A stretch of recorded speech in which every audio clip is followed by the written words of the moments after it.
the chaos has just begun. The Clippers trading James Harden, Jaren Jackson Jr. to the Utah Jazz. The entire league is waiting on Giannis. Things almost escalated in Detroit. Valanciunas and Stu get tangled up, and now Jalen Duren's going after Valanciunas. You just never know what's going to happen. And dominoes started falling, but LePops is still standing tall. Work, here is the lob off the glass, Reeves to Braun, hello! So let's start with the blockbuster news about James Harden joining the Cavs, basically just 24 hours after he asked for a trade. Damn, this guy always gets what he wants. This is an obvious all-in move by Cleveland, who won 8 out of their last 10 games and are currently tied with the Raptors for the 4th seed in the East. One of the weaknesses of the Cavs is they don't get to the free throw line a lot. James Harden's still averaging 8.5 free throw attempts a game. He'll get off the ball a little bit more when he has a Kawhi or a Donovan Mitchell or whatever with him, but you're going to play Harden ball a lot, and maybe they just don't care because Donovan Mitchell could use a little bit of easing of the burden. Jared Allen and Evan Mobley will feast on lobs or pocket passes, whatever, from one of the greatest pick and roll passers of all time. You stagger minutes as strictly as the Rockets once did with Chris Paul and James Harden, and you just make it work. Considering how wide open the conference is, the Cavs are suddenly back in the mix. If something took a hit, it's their defense, but that's where Schroeder and Keon Ellis should step in, guys that the Cavs welcomed a couple of days ago in exchange for DeAndre Hunter. One thing is certain, if these moves don't get them in the conference finals this year, Cleveland fans will be mad as hell for letting a beloved player like Garland walk away at 26 years of age. And speaking of him, he should fit seamlessly in Ty Lue's system alongside Leonard. The Clippers were in the midst of a historic turnaround, winning 16 of their last 20 games, and now everything falls on Kawhi's shoulders to try and keep the momentum going. Well, at least until DG makes his debut, which should be after the All-Star game. Props to Adam Silver though for selecting Leonard as the last member for the star-studded contest. And speaking of the All-Star game, let's head to Detroit now, where a couple of All-Star duos went head-to-head in a thriller ending. But let's rewind to the start to see exactly how we got there.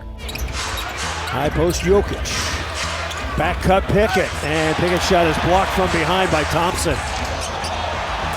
And Thompson with the dunk. Two big men that can really roughhouse. There he is. And there it goes. And the Nuggets getting beat on that play. Asar Thompson was everywhere in the first quarter, blocking shots, scoring, and throwing lobs to put the Pistons up by 10 points. Jonas Valanciunas didn't like that, so he decided to take the law into his own hands. To the zone, and he fouls. Oh, look out here. This is not good. Ooh, things could have escalated right there. Luckily, Beef Stew was unfazed about it and just smiled afterwards. Anyway, Detroit ramped up the pace even more in the second quarter. They steal the ball from him. 2-on-1. Gotta be hollering from that weak side.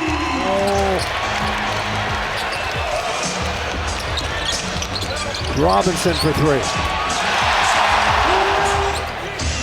Back cut to Murray, thrown away. Thompson just had no respect for his man in the corner. The Pistons won the fast break race 26-9 in this game, with Cade Cunningham leading the pack. He scored 15 of his 29 points in the period to put his team up by 19 before the break. Meanwhile, the Joker's impact was non-existent as he shot just 3 for 10 from the field and turned the ball over 3 times. However, all of that changed in the second half when Jokic going to take a 3 with his first shot, and he knocks it in. Jokic for 3. Got it. Jokic for 3. Yes!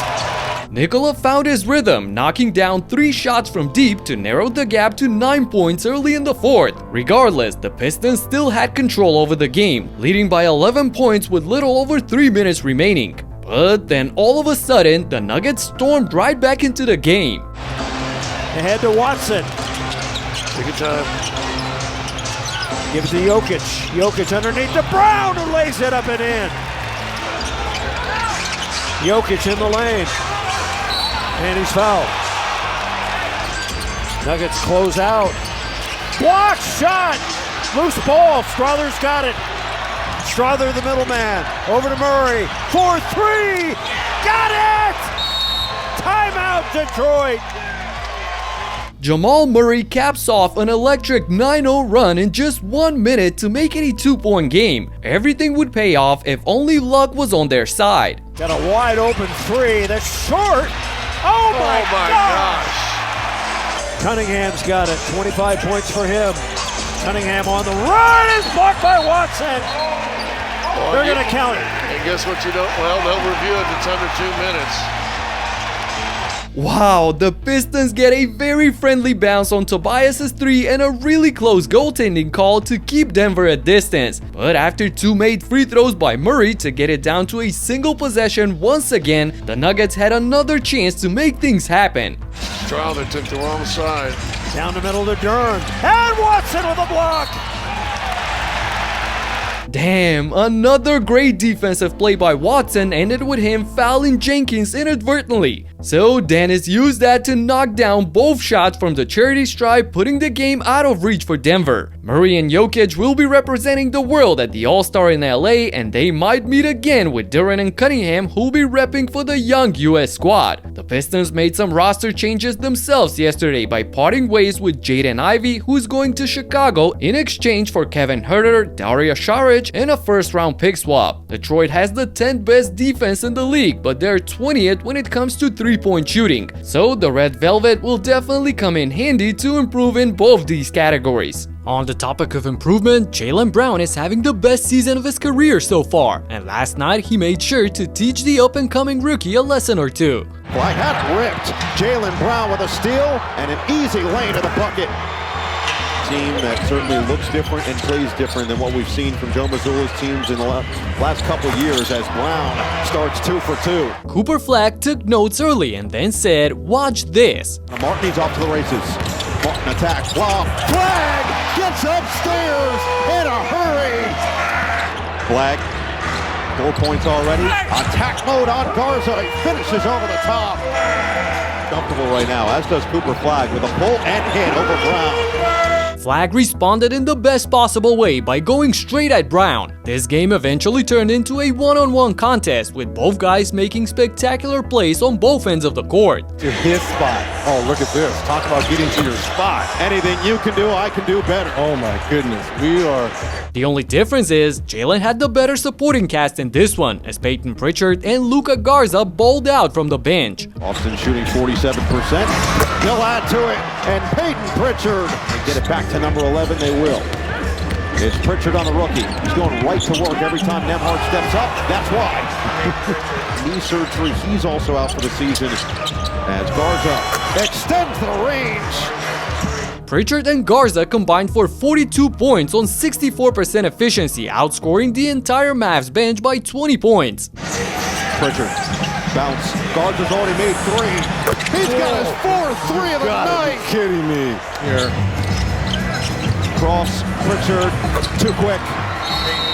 So the Celtics were leading by as many as 23 points early in the 4th. On the other end, Coop was trying his best to get Dallas back into the game. Run bridging the quarters for Boston. Flag, tough one, goes down. Just believes that he impacts the game without having to call anything for him. This guy does the same.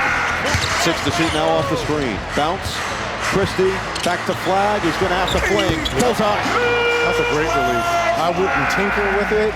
Flagg scored 15 of his 36 points in the final period, but it wasn't nearly enough as Brown knew how to handle his side of the business. Brown, drive. Oh, the patience from Brown. He lost 2 in the process to put it through. That's the one he wanted right there. Brown's physical, and he got it over the top of Flagg to drop. 31-10-3 and a steal for Brown so far. Give him 33. Jaylen was smooth sailing all night long, getting to 33 points and 11 boards on 52% from the field in a comfortable win in Dallas. Boston has blown past every preseason expectation, sitting tied with the Knicks for the number 2 seed in the East. And now they bring in Nikola Vucevic from the Bulls in return for Anthony Simons, a brand new 3-point shooting setter who's by the way been clutch all year long. If you add a potential Jason Tatum return before the playoffs, the Celtics can suddenly turn into a real threat for the favorites. And the Lakers are hoping that the return of Austin Reeves can get them back into the West Elite. Powell into the front court for Booker. They are looking for something that'll work. Here is the lob off the glass. Reeves to Braun. Hello. AR is back to throwing lobs to James like he never left, and he showed us a little something himself. Bando's in there digging. Taken by Reeves. Reeves down the middle he goes all the way. Backhand layup is good. Dummy defense. Austin attacks all the way and scores! Meanwhile, LeBron was showing out as well. 2%. Here comes LeBron! He's still drawing oohs and ahs whenever he shows. And don't get me started on Luka. Now, look at this pass to LaRavia. That is a highlight from Luka. Lakers and Luka bringing in the attacking zone. Luka, the step back. Luka on its way! That is just beautiful stuff. Doncic. Lakers taking full advantage. Crazy thing was, oh, what a pass! No, look away! Yeah, you get the idea. The Lakers trio was simply overwhelming for the Nets last night. So much so that they started crossing themselves over. Here in the second quarter, at the half, we send it back to Elsa Gunn. Oh, look at County. He lost his footage. Look out, look out, look out, look out! I don't know what that was all about.